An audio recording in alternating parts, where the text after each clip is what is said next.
오늘 우리는 104번째 3.1절을 맞이했습니다. 언제나 3.1절을 맞이할 때쯤이 되면 봄이 우리 가까이에 와 있습니다. 지난 겨울은 유난히 추위가 심했고 또 눈도 많이 내렸습니다. 그래서 올해 봄을 맞이하는 우리의 심정이 남다른 것 같습니다. 이렇게 동장군이 물러가고 동산에 아지랑이가 피어오르는 시절이 되면 이제 따스한 봄 기운과 함께 3.1절을 맞이하게 됩니다.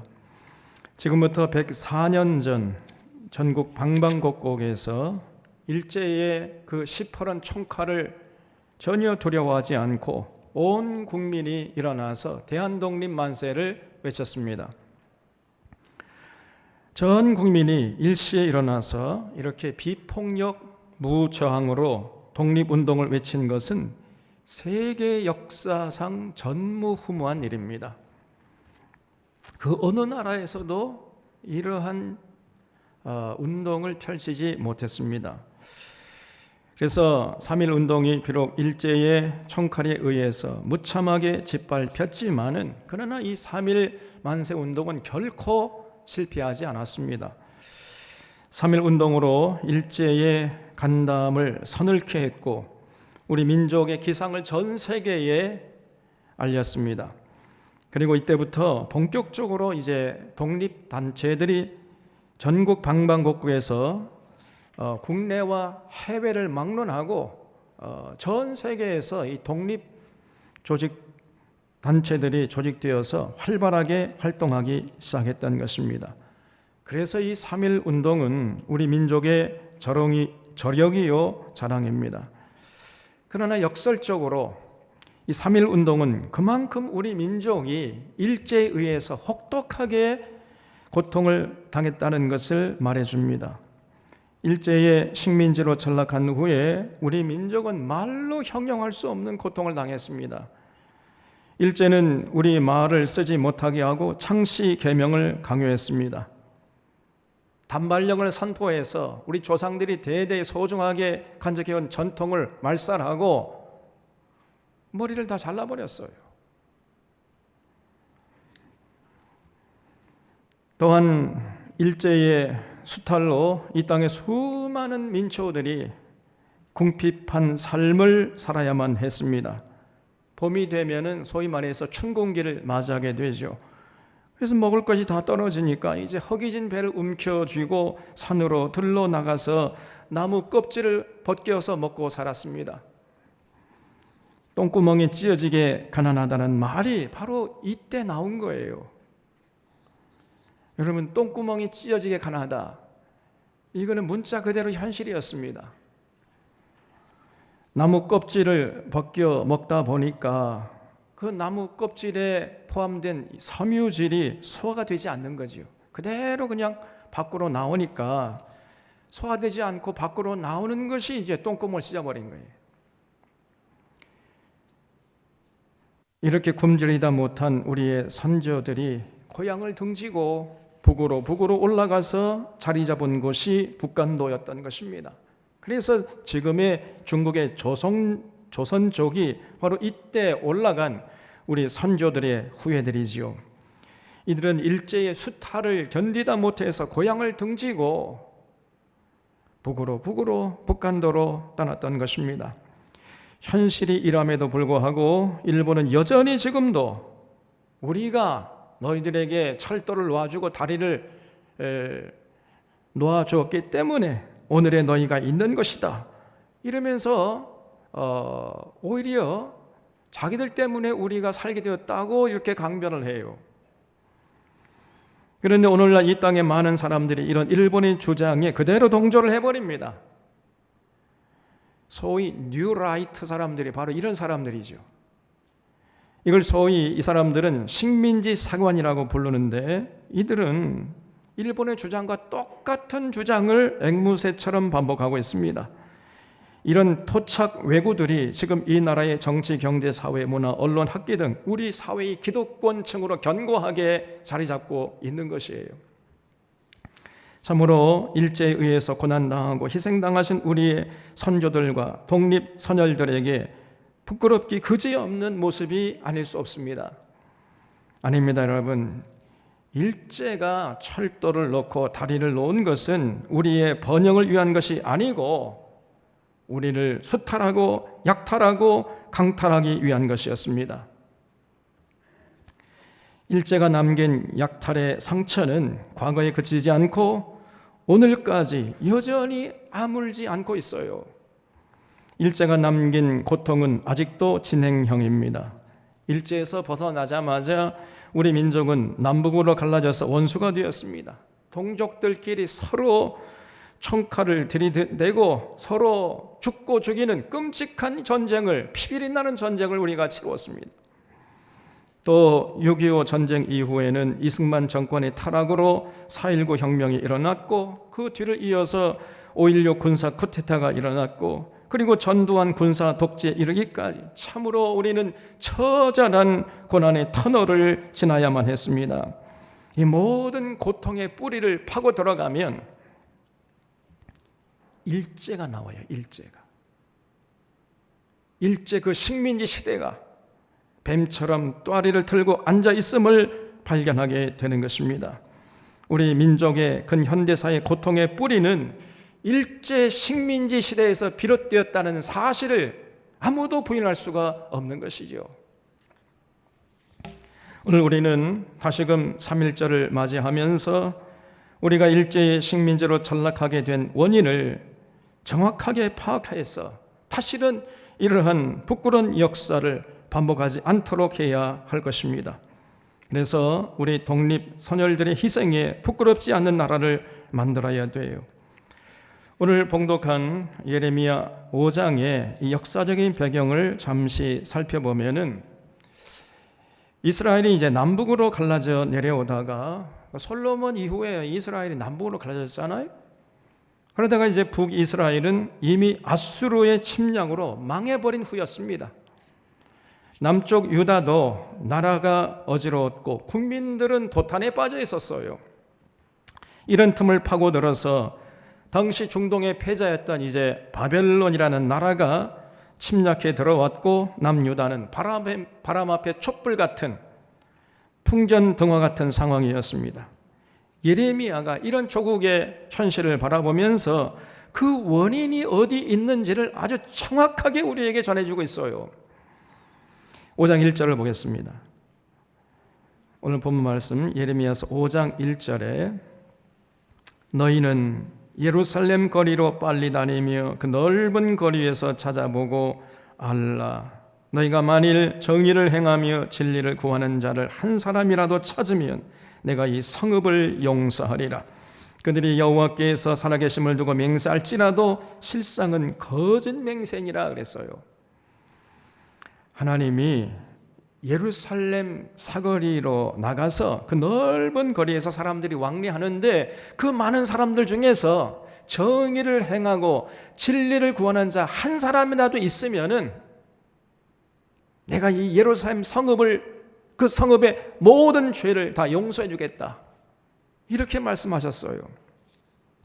정의를 행하고 진리를 구하는 자, 이 사람이 진짜 믿음의 사람이죠. 이런 사람을 오늘날 이 시대에도 하나님이 찾으시는 것입니다.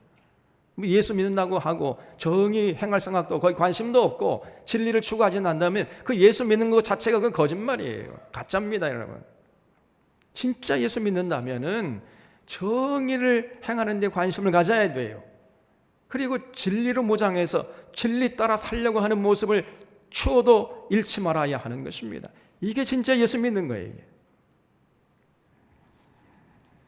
그래서 그런 사람이 한 사람이라도 있으면 내가 이 예루살렘 성읍을 용서하고 망하지 않게 하겠다. 이 예루살렘 성읍에서 계속 이스라엘 백성들을 살게 해주겠다. 이렇게 말씀하셨어요. 그런데 예루살렘 성읍은 그로부터 얼마 안 가서 결국은 바벨론에 의해서 완전히 망하고 폐허가 되어버렸거든요. 그러니까 이 말은 무슨 말입니까? 당시 예루살렘 성읍에 하나님이 찾으시는 그 의인 한 사람이 없었다는 거예요. 예루살렘 사람들은 말은 번지르르 잘했습니다마는 실상은 거짓 맹세였어요. 그 입에서 나오는 말은 빠다 바른 말처럼 아주 기름기가 잘잘 흘렀지만은 실상은 거짓 맹세였습니다. 하나님 사랑합니다. 하나님의 뜻을 따라 살겠습니다. 정의를 행하겠습니다. 진리를 구하고 진리 따라 살겠습니다. 입만 열면은 이렇게 하나님 앞에서 맹세했지만은 그 맹세가 전부 거짓 맹세였단 말이에요. 말은 번지를 잘했어요. 그러나 말뿐이었고 실상은 전부 거짓입니다. 거짓.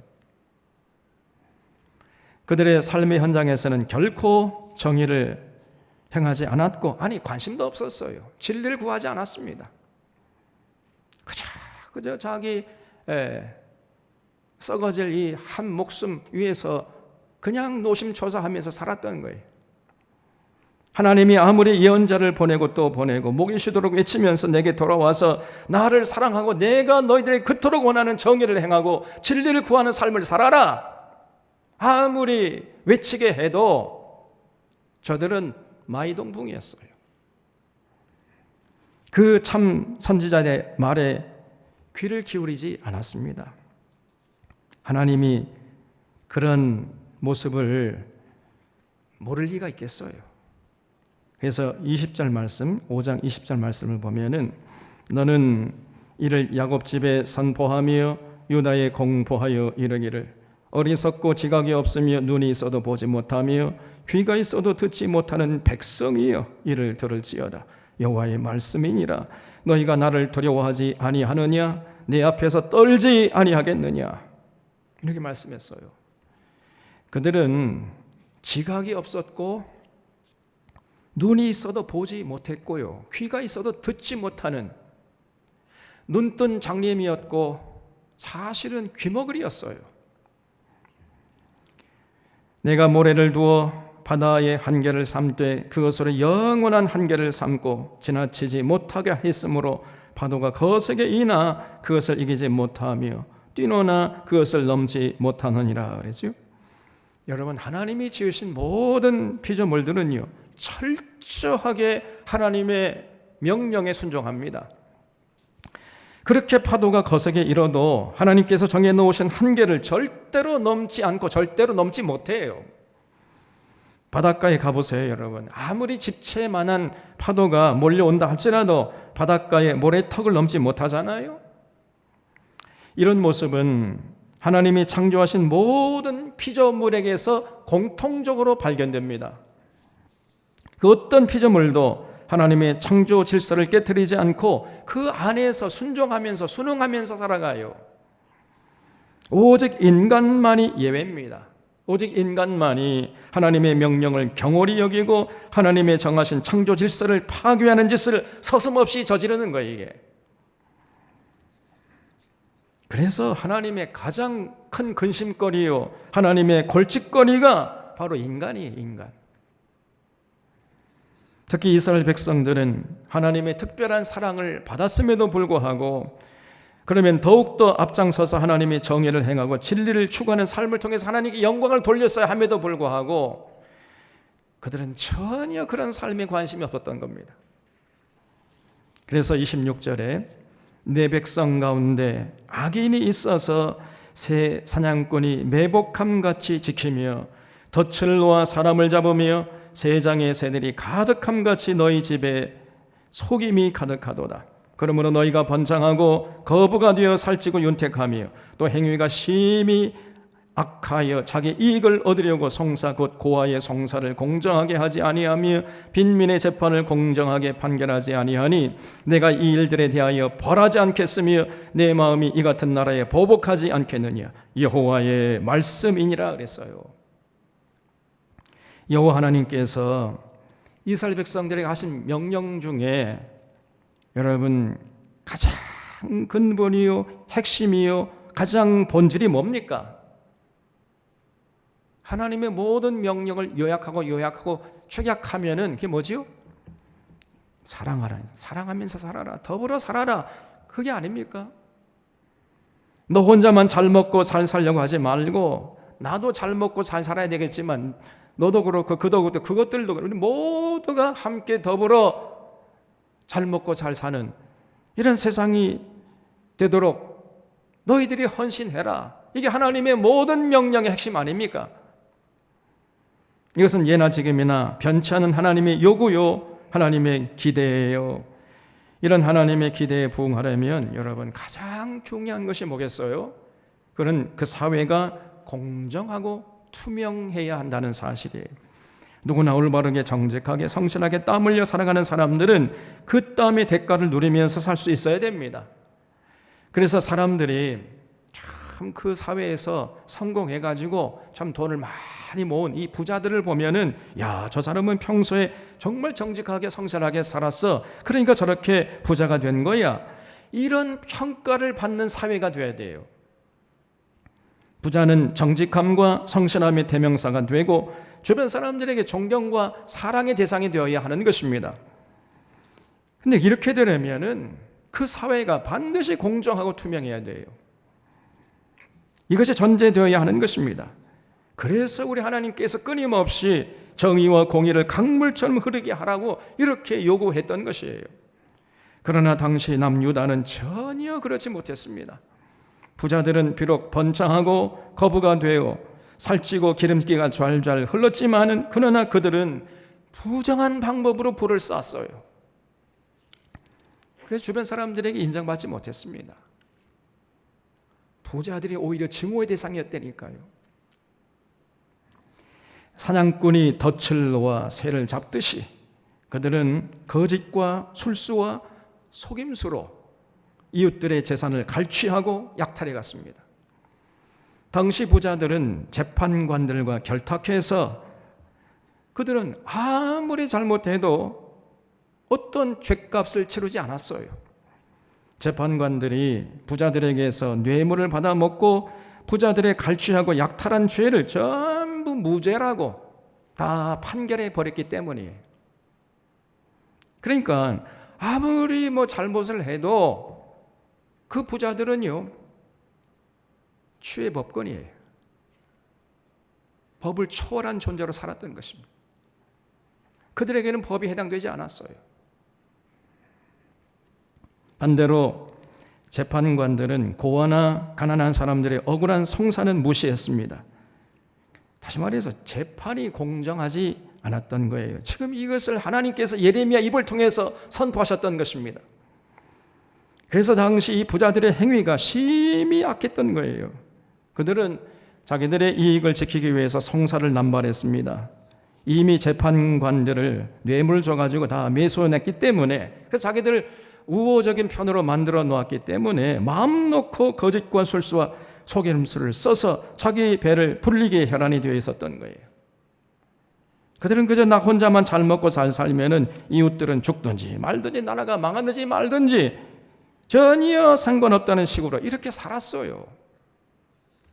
이런 모습을 보시면서 우리 하나님이 분노하셨던 것입니다, 여러분. 그래서 30절에 결론적으로 예레미야가 이렇게 외쳤어요. 이 땅에 무섭고 놀라운 일이 있도다. 선지자들은 거짓을 예언하며 제사장들은 자기의 권력으로 다스리며 내 백성은 그것을 좋게 여기니 마지막에는 너희가 어찌하려느냐. 무슨 말이죠? 너희들 이렇게 나가다가는 결코 나라를 유지할 수 없고 망할 수밖에 없어. 너희들 어찌하려고 이런 짓을 하느냐. 이렇게 탄식했던 거예요. 당시 남유다 예루살렘 성읍에는 무섭고 놀라운 일들이 있었습니다. 선지자들이 거짓으로 예언을 해요. 거짓으로. 그 예언을 하는데 그 예언들이 전부 거짓말입니다. 하나님에게 받은 예언이 아니에요. 그래서 그들의 말을 따르면 따를수록 하나님의 뜻을 어기고 하나님의 분노를 살 뿐이었어요. 그리고 제사장들은 자기 권력으로 다스렸다 그랬죠. 제사장들이 권위를 내세우면서 그 국민들 위해 군림해가지고 백성들의 고의를 빨아댔다 그 말이에요. 하나님의 뜻을 전하고 앞장서서 실천해야 할 제사장들이 오히려 하나님의 뜻을 거부하고 제 뱃속 챙기기에 혈안이 되어 있었던 거예요. 그런데 더욱더 놀랍고 기괴한 일은 당시 백성들이 그런 거짓된 자들을 좋게 여겼다는 거예요. 좋게. 선지자이라면 저런 모습을 보이는 건 당연한 거야. 저 사람이 선지자들이고 저 사람 제사장들이니까 저렇게 살아가는 거, 저렇게 요구하는 건 당연한 거지 뭐. 선지자나 제사장 정도면은 저런도가 되어야 되는 거야. 이러면서 오히려 그걸 당연하게 여겼다는 거예요. 당연하게. 그러면서 그들을 따라가 버려요. 그러다가 결국 바벨론의 침략으로 나라가 완전히 망해버렸던 것입니다. 쉽게 말해서 당시 남유다는 정의와 공의가 살아있는 사회가 아니었어요. 오히려 하나님의 정의와 공의를 짓밟는 사회였던 것입니다. 아무도 하나님의 정의를 행하려 하지 않고 진리를 구하지 않았어요. 한결같이 하나님의 명령을 외면하고 자기 뱃속 챙기는 데 혈안이 되었었습니다. 이런 상황으로 이끌어간 자들이 바로 거짓 선지자들과 거짓 제사장들이었다는 거예요. 그들은요, 입만 열면은 여러분 안심하십시오. 하나님이 여러분들을 사랑합니다. 하나님이 여러분들을 반드시 지켜주실 것입니다. 아무리 바벨론 군대가 쳐들어와도 이 예루살렘 성읍은 안전합니다. 이러면서 거짓 평화를 외쳐댔습니다. 그러면서 여전히 거짓과 술수로 제 배를 불리기에 여념이 없는 부자들의 편을 들어준 거예요. 지금 나라는 바벨론의 침공 앞에서 풍전등화 가운데 있었는데 저들은요 전혀 문제가 없다는 거예요. 그러면서 거짓 평화를 외쳤고 그 말을 들은 부자들은 안심하면서 더욱더 하나님의 정의와 공의를 짓밟고 자기 뱃속 챙기는 데 혈안이 되어 있었단 말이에요. 그래서 당시 사회가 권력자는 권력을 남용하고 제사장들은 권력자의 주고 노릇이나 하고 앉아있고 상인들은 거짓 추를 사용하면서 부당이득을 취하고 있었고 재판관들은 그들로부터 그저 뇌물을 받아먹고 재판을 굽게 하는, 그래서 죄인을 의인이라고 해버리고 의인을 죄인으로 정죄해버리는 이러한 짓을 서슴없이 저질러 버렸던 것입니다. 이런 모습을 보면서 예레미야가 너희가 이러다가 어쩌려고 이러느냐, 너희들 이러다가 망해 이것들아, 이렇게 외쳤던 거예요. 그러나 당시 이스라엘 백성들은 예레미야의 말에 전혀 귀를 기울이지 않았습니다. 오히려 예레미야의 말에 귀를 막고 이를 갈고 달려들어서 예레미야를 핍박했어요. 그러다가 결국 그들은 바벨론의 침략을 받아서 나라가 망하고 바벨론 군인들에 의해서 처참하게 죽임을 당하고 국토는 유린을 당하고 살아남은 이스라엘 백성들은 바벨론을 끌려가서 죽을 고생을 했던 것입니다. 이런 비참한 역사를 기록하게 된 것이에요. 그래서 성경의 교훈은 한 나라의 정의와 공의가 사라지고 거짓과 술수가 판을 치고 반칙과 특권이 일상화되면 결국은 그 나라는 얼마 가지 않아서 망한다는 것을 우리에게 명명백백하게 전하고 있는 것입니다. 이스라엘의 사사시대와 왕정시대 1000년의 역사가 이 교훈을 우리에게 증거하고 있는 거예요. 이제 다시 우리가 처음 질문으로 돌아가서 과거 우리가 어째서 이 일제의 식민지로 전락했습니까? 5000년 찬란한 문화를 자랑하는 이 민족이 어째서 이 일제의 식민지로 전락했느냐 그 말이에요. 다시는 그런 고통스러운 역사를 반복하지 않기 위해서 우리는 반드시 이 질문 앞에 서야 되는 것이고 그 원인을 찾아내서 제거해야 돼요. 한마디로 우리의 선조들이 하나님의 정의와 공의를 짓밟는 사회를 만들었기 때문에 조선시대 말기의 사회는 극도로 혼란스러웠고 백성들은 도탄에 빠졌습니다. 사회 지도층들은 백성들 위해 군림하고 권력을 남용했어요. 전국 방방곡곡에 이 탐관 오리들이 일어나서 극성을 부렸고 백성들의 고열을 빨아댔습니다. 더불어 살라는 하나님의 정의와 공의는 눈꼽만큼도 찾아볼 수 없는 사회였던 거예요. 그래서 일제의 침략을 허용하고 식민지로 전락하는 비참한 역사를 기록하고 말았던 것입니다. 물론 가장 큰 원인은 일제의 침략 야욕이었지만은 이게 가장 근본적인 원인이었습니다만은, 그러나 우리가 그 원인을 제공한 측면이 있다는 것도 우리가 간과해서는 안 되는 거예요. 그런데 오늘날 우리 사회를 돌아보면 이런 역사의 교훈을 잊어버리고 과거 100여 년 전의 죄악을 다시 반복하고 있어요. 지금 대통령, 국회의원들, 판사, 검사, 언론의 편집장들과 곡피를 일삼는 기자들, 대형교회 목사들이 타락했습니다. 이들이 정의를 외면하고 진리를 구하려 하진 않아요. 이들이 과거 구한말처럼 여전히 열강의 앞잡이, 하수인 노릇하면서 호의호식하고 이 나라의 민주주의를 질식시키려 하고 있습니다, 여러분. 특히 5천만 국민의 생명을 보호해야 할 대통령이, 외교, 안보, 국방, 경제, 사회에 절대적인 권한을 준 대통령이 아무런 생각이 없는 사람이 앉아 있어요. 오직 술 생각밖에 없어, 제가 보니까. 이자는 대통령의 자리에 앉은 지 1년도 채 되지 않았지만은 그 1년은 그가 대통령 자격이 없는 자임을 증명하기에 충분한 시간이었습니다. 대통령의 입이 새털처럼 가볍고 입을 열기만 하면 거짓말을 자꾸 해대요. 민주주의를 훼손하고 나라의 경제를 멍들게 하고 나라의 안위를 위태롭게 하는 짓을 하면서도 그 자체를 모르고 있어요. 한본들을 다시금 전쟁 분위기로 몰아가고 아직도 제대로 사죄하지 않는 일본과 군사 동맹을 맺겠다고 벼르고 있어요. 그리고는 같은 동족과는 핵전쟁도 불사하겠다고 벼르고 있습니다. 또한 그는 일본의 방사능 오염수 방출에 대해서 전혀 언급하지를 않고 있습니다. 후보 시절에는 그 후쿠시마 원자력 발전소에서 방사능 유출이 없었다, 이런 말을 한 사람이잖아요. 또 후보 시절에 그는 자기 아내가 주가 조작을 통해서 이런 한 푼도 이익 본 일이 없다고 했는데, 그래서 권력을 동원해서 아무리 막으려고 해도 그 말이 거짓말임을 만천하에 지금 드러나고 있습니다. 또 지금 검찰은 50억이라는 천문학적인 뇌물을 받아먹은 소위 50억 클럽에 해당하는 사람들에 대해서는 전혀 수사를 하지 않고 있습니다. 또 판사는 조국의 딸이 받은 600만 원 장학금은 뇌물이고 곽상도 아들이 받은 50억 원 퇴직금은 뇌물이 아니다라는 이런 어처구니 없는 판결을 했습니다. 오늘날 정의와 공의를 세워야 할 검사와 판사들이 오히려 정의와 공의를 해치는 주범들이에요.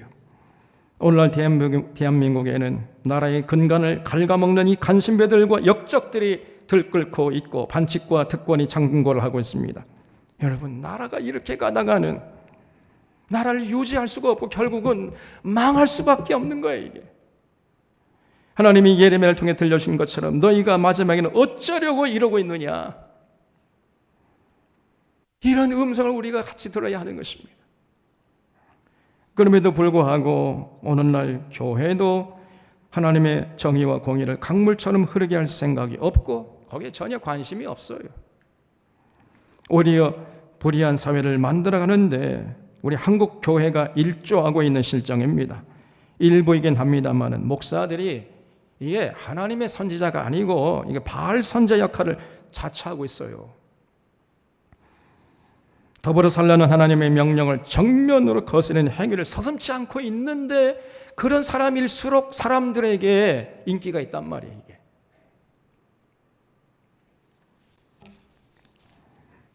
그러나 아직도 늦지 않았습니다. 우리 한국 교회는 3.1 운동을 이끈 저력이 있는 교회지요. 3.1 만세 운동이 있기 10년 전에 안중근 의사가 이토 히로부미를 저격했잖아요. 이 안중근 의사는 사형 선고를 받은 후에 사형이 집행되기 전까지 동양평화론을 집필했어요. 일제가 이 동양평화론 집필을 다 마치기 전에 사형 집행을 하는 바람에 참 안타깝게도 그 안중근 의사의 동양평화론 미완성작으로 남아 있습니다만은, 그럼에도 불구하고 그 동양 평화론을 보면은요, 그 안 죽은 의사의 기상과 사상이 얼마나 크고 넓고 깊었는지를 우리가 충분히 가늠할 수 있습니다. 그런 이 동양 평화론에서 한중일 세계 나라가 평화롭게 공존하고 공영하는 그 방안을 제시하고 있어요. 삼국이 참여해서 동양 평화회를 조직하자고 제안을 했습니다. 그리고 삼국이 공동은행을 설립해서 공용화폐를 발행하자 이렇게 제안을 했어요. 또 이 세 나라가 운영하는 공동평화유지군 창설을 제안했어요. 이런 것들을 가만히 들어보면요, 지금 생각해도 놀라운 제안이 알 수가 없잖아요. 그런데 더욱 놀라운 일은 그의 사상이 그로부터 10년 후에 3.1 독립선언문에 그대로 반영되어 있다는 사실이에요. 이것을 볼 때 그가 얼마나 시대를 앞서간 선각자였는지를 절감하게 됩니다. 그러면 그 안 죽은 의사의 그 사상과 그 기상이 어디서부터 비롯된 것이겠어요? 바로 성경과 예수 그리스도의 가르침에서 비롯된 것입니다. 그 책에서 그는 이걸 분명히 밝히고 있어요. 참으로 자랑스러운 믿음의 선조가 아닐 수 없는 것이죠. 바로 이런 참 멋진 믿음의 사람을 한국교회가 배출했단 말이에요. 또한 3.1 독립선언문에 서명한 33인 중에 기독교인들이 16명이나 됩니다. 다시 말하면 3.1 운동을 우리 한국교회가 주도하고 이끌었던 거예요. 이처럼 자랑스러운 전통을 가진 한국교회가 3.1 정신을 계승해서 이 나라 이 민족을 위해서 해야 할 시급한 일이 과연 무엇이겠어요? 역사의 교훈을 잊지 말고 이 땅에 더불어 살라는 하나님의 정의와 공의를 강물처럼 흐르게 하는데 여기에 관심을 갖고 헌신하는 것입니다. 비록 부동산 투기를 하고 주가 조작을 한 일가가 대통령 자리를 차지했지만은 더 이상 이런 자들이 득세하지 못하도록 해야 할 책임이 교회에 있음을 자각하는 거예요. 대통령 일가에게 부동산 투기한 것을 회개하세요. 주가 조작한 것을 시인하고 국민들에게 용서를 비십시오 라고 외쳐야 됩니다. 그걸 요구해야 돼요. 윤석열 정권에게 대북 적대 정책을 멈추고 진실로 나라와 민족을 위한 공생 공영의 길, 평화 통의 길로 나아가라고 외치고 주장해야 하는 것입니다. 더 이상 친일, 친미, 앞잡이 노릇하는 짓은 멈추고 동북아 평화 공동체를 위해서 앞장서라고 대통령에게 요구를 해야 돼요. 검찰과 판사들에게 정의를 세워갈 직분을 망각하고 정권이 앞잡이 노릇하는 짓, 그 부끄러운 짓은 당장 멈춰라 외쳐야 됩니다. 오늘 우리 사회의 기득권층들에게 하나님의 정의와 공의를 짓밟는 짓을 멈추라고 외쳐야 돼요. 부동산 투기, 증권 투기, 주가 조작은 하나님을 분노케 하는 짓이다. 공동체를 파괴하는 짓이다. 외쳐야 됩니다. 오늘 다시금 3.1절을 맞이하는 우리 교우들이 진실로 여러분 우리의 현실을 좀 직시할 수 있어야 돼요. 하나님의 택한 이스라엘 백성들이 하나님께 복을 받기는커녕 나라가 망한 원인이 어디에 있습니까? 미가, 아모스, 이사야, 예레미야 선지자들이 공통적으로 외친 게 뭐예요? 반칙과 특권이 없는 세상을 만들어서 모두가 인간 대접을 받는 공정하고 투명한 사회를 만들라. 하나님의 공의와 정의가 강물처럼 흐르는 이런 세상을 만들라. 이걸 외쳤지만은 그러나 그런 하나님의 뜻을 저들은 외면했기 때문이에요. 그래서 나라가 망했던 것입니다. 하나님의 정의와 공의를 강물처럼 흐르는 세상이 되게 해서 모두가 더불어 살아가는 세상을 만들지 않으면 나라가 유지될 수가 없고 망할 수밖에 없다는 역사의 교훈을 외면했기 때문이에요. 그러므로 우리가 또다시 주권을 빼앗기고 우리 말도 못 쓰고 창시 계명을 당하는 이런 고통을 당하지 않으려면 우리 사회의 정의와 공의를 강물처럼 흐르도록 해야 돼요. 여기에 여러분이 관심을 가지셔야 하는 것입니다.